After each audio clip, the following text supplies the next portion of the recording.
here and beyond. Get ready for raising the cane.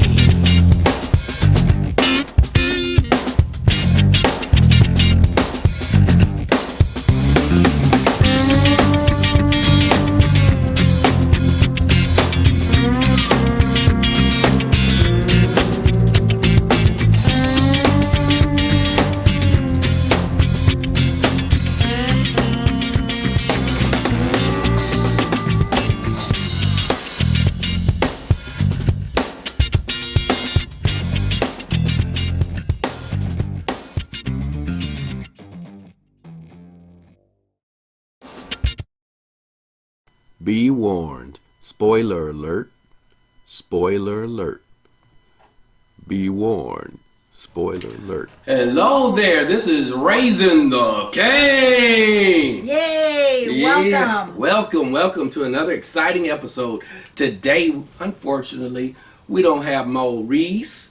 He's out there doing his political stuff, doing research, having fun. He's a history buff, so he's reading a lot of books in the library, and kids, go to the library, read those books. Anyway, today is a Disney day. We have one topic, don't we, Sandra? Oh, yes. Yes, we do. And today is Jungle Cruise. Family time. Family time. That's right. Raising the Cane is going to talk about the Jungle Cruise today. Mm-hmm. Now, I was thinking about this movie when we saw it, and it made me go back into my childhood. And any of you out there remember the Jungle Cruise at Disneyland? Well, you should. Yes. Yeah. Well, the film was made out of that. That inspired the film, the Jungle Cruise ride at Disneyland in Anaheim, California. Mm-hmm. And so I remember as a kid going on that ride. That was one of my favorite rides. It made me feel like an explorer. Yeah, like going through the jungle and... Yeah, and the snakes and alligators and stuff. And it was a soothing ride. It's one of the few rides where you could just kick back and relax, and it's all nice with the trees and the atmosphere, the environment. And it was peaceful, unlike the movie. Spoiler alert. Hope you read the banner. Spoiler alert. Turn it off now if you don't want to hear about this. I know the movie just came out a while ago, but it's a good movie. But we're going to talk about it. Yeah. But spoiler alert, warning you, it stars, who stars in it? Well, Dwayne Johnson, The Rock. Yes. He stars as Frank in the movie. His character, is a quirky character.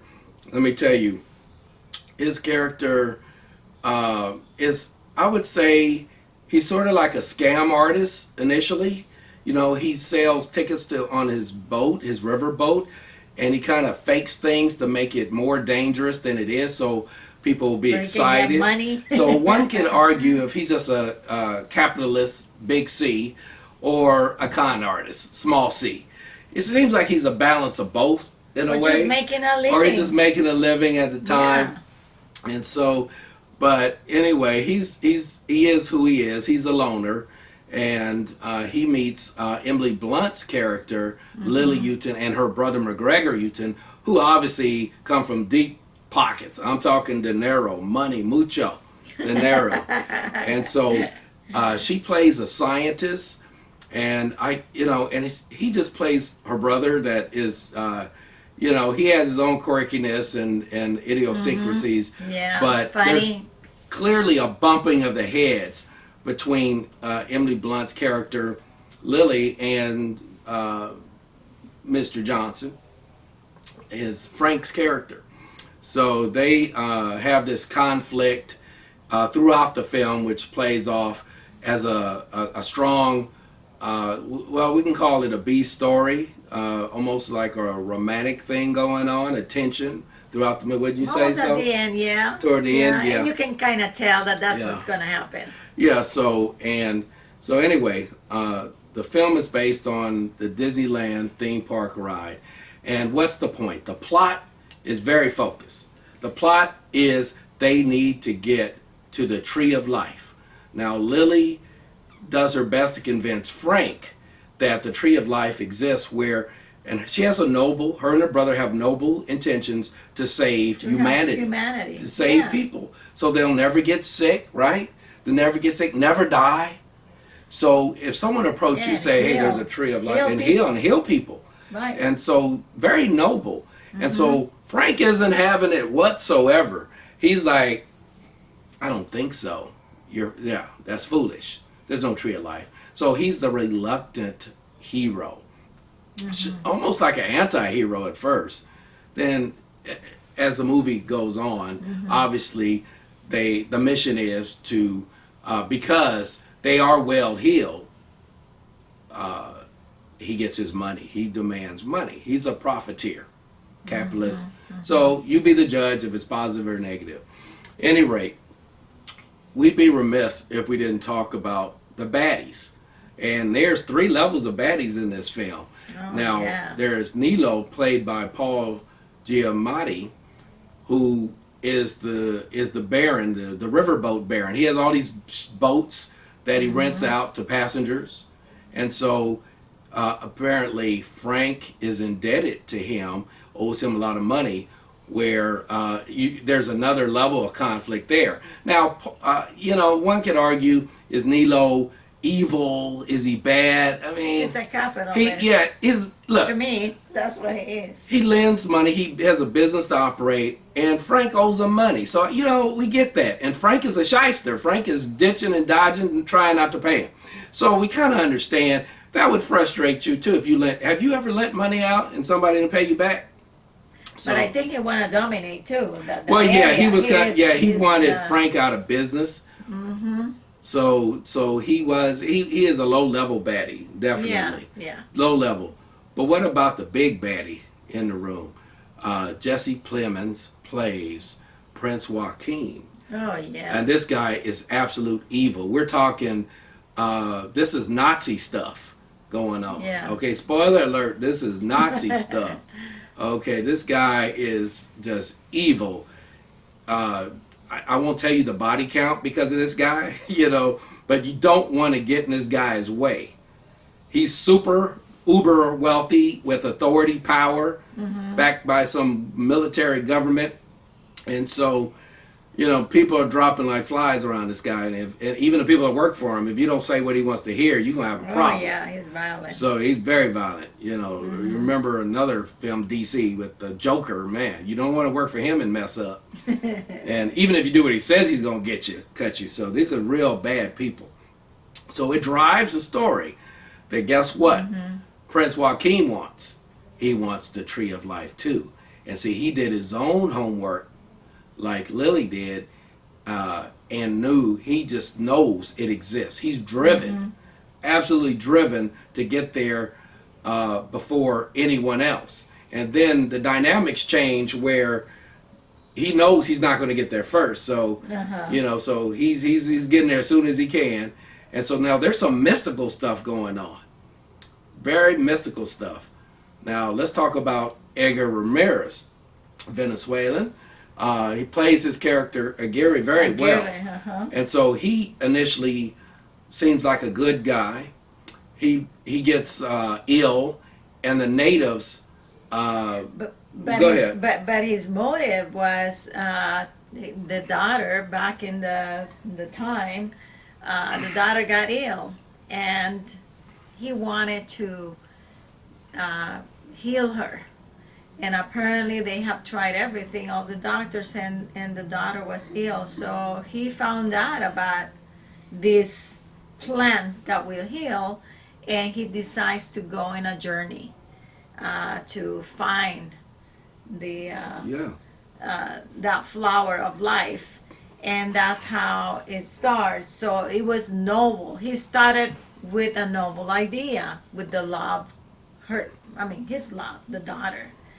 But it turned out to be that he got really crazy. I don't know what happened, but when he went down into the jungle, and he did, apparently he got injured. Right. So the natives who have this secret and the knowledge of the water and the flower saved him and brought him back to life. So while being in there, obviously he took advantage. He wanted the flower of, the flower of life, and the natives didn't want to give it to him. Yeah, they sensed that he wasn't good, pure of heart. And the chief said, no, I'm not giving it to you. You're not, They see your heart. I mean, they see his heart. And it Yeah. had to just stop at the daughter. I want to heal my daughter or a girl or somebody. But he wanted to take it and use it to his advantage. Now, what they were conquistadors, okay? And so, and a spoiler alert, and so let's say now you have 3 different factions looking for this tree. You have Gary and his men, the conquistadors. You have Frank and Lily and her brother, played by Jack Whitehall, by the way. And then you have Jesse Plemons, Prince Joachim, and his level looking for the Tree of Life. So you have 3 different factions who have motives to get there first. And we can tell them about the twist that the natives. So when Aguirre didn't get his way, he started killing the natives. He was slaughtering them. And so, the chief, before he died, he cursed them. Exactly. Oh yeah, so there's mystical stuff here, folks. Yes, spiritual stuff. Don't know where you yes. stand on spiritual, mystical stuff, but I would see this movie too. It's just entertaining. Plus, it has some fundamental systems of belief going on, and so Gary's character's cursed. Him and his men, they're trapped in his island thing. They're trapped, never to go on shore. Yes. They cannot leave. It pulls them back to the trees. They're literally stuck on the trees for centuries. Spoiler alert. And so, wow, this now they will stay close to the water, right? Yeah, that's the. Yes. They need to be close to the river. They cannot go deep in the. They can't. Yeah, they in the jungle because that's where the flower of life. So they can't. They cannot escape. So the dynamics play out, and there's a lot of fighting going on and killing, extra things going on, and comedic elements throughout the film between Dwayne Johnson and Lily and her brother McGregor. A lot of funny things and tensions going on at various levels. I say it's somewhat of a complex movie when you really keep your mind open to what the movie has to offer. I know I was going to say before there was mixed reviews I was reading that critics some panned it, saying there was too much emphasis on CGI. And I know they said that about the original Hulk many years ago, that Marvel was using too much CGI. And so, I understand, but think about it.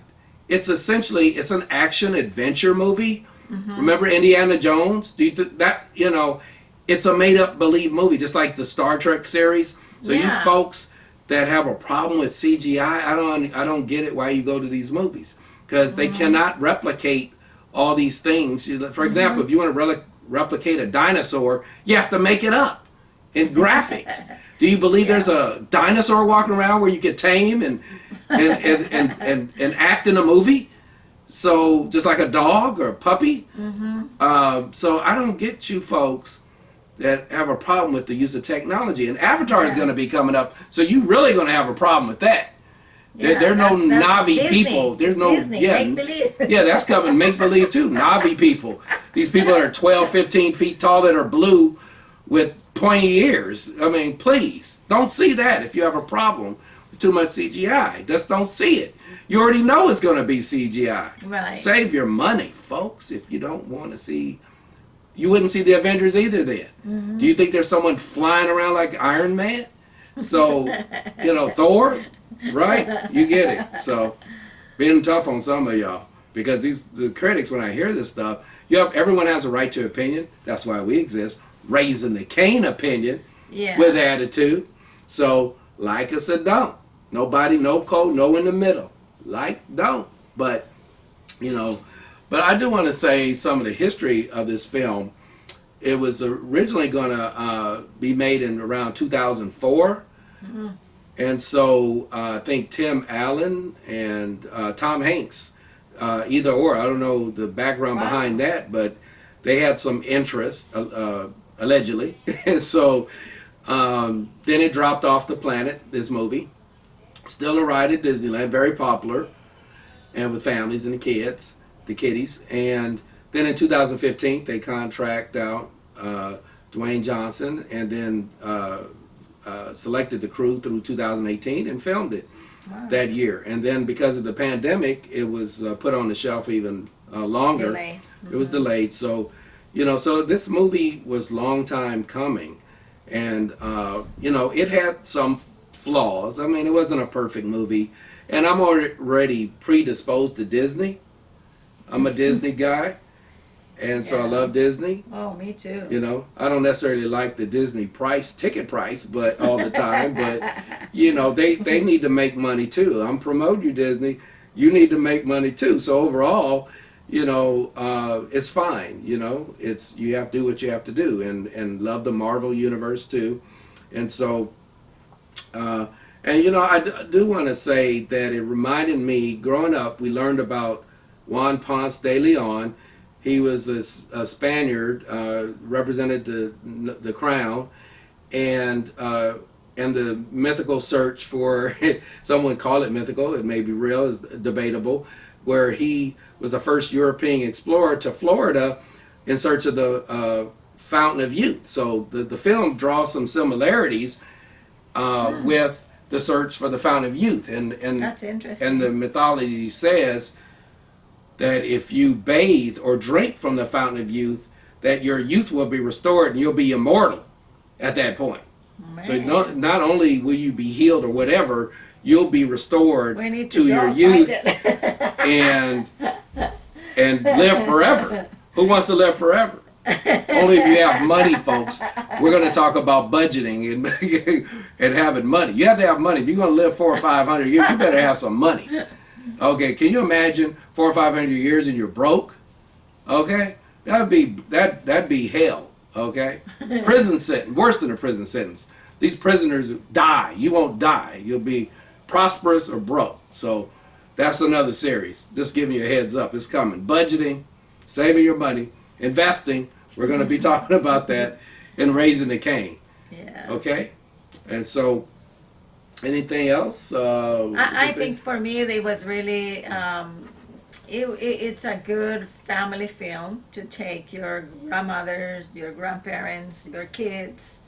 The other thing that I really love about the film is that you got to remember that there's a lot of medicines out there that are natural, and that brought to light the way that we have many things available for us for our health, and we choose sometimes the easy way, the bad habits of eating, and the other ways of healing, when in fact we have everything that earth provided to us, and we need to be in harmony with earth, with our bodies, and be in balance. And I think that was one of the things that I like about it too, because there's a lot of medicines out there. Where I come from, there's a lot of trees that are good for people that have anemia, that cancer. It's just that you have to be aware of what is out there. And the killing of the natives is something that it had happened in our history. Everything that it's unknown to us we destroy, unfortunately. And I think that that's one of the things that it brought back to me in these movies, that human beings tend to kill whatever that they don't know, and because they're afraid. So that was one of the. Well, no, that's a good perspective in real life. Mm-hmm. And so, yeah, I encourage you to see this film. And if not, you know what it's about now. Spoiler alert. And so, no apologies either. Said spoiler alert. But it's fun. It's a fun movie. We're going to go see it again. It was a good film. Yes. And so hats off to the cast and producers, directors, and all the crew that made the film. think it was made in Atlanta, Georgia, and Hawaii, I believe. I Wow. heard. So I wouldn't have known that. I was thinking something else. Hawaii, well, Hawaii has rainforests and that jungle atmosphere. Definitely been there. I love it. I haven't been to Atlanta, Georgia, so I don't know what part was filmed in Atlanta, Georgia, but I'm sure the Georgians are glad they brought that revenue to their great state. Yes. And so anyway, it's been a pleasure. Absolutely raising the cane. And stay tuned. Stay tuned for other podcasts Like and us. videos.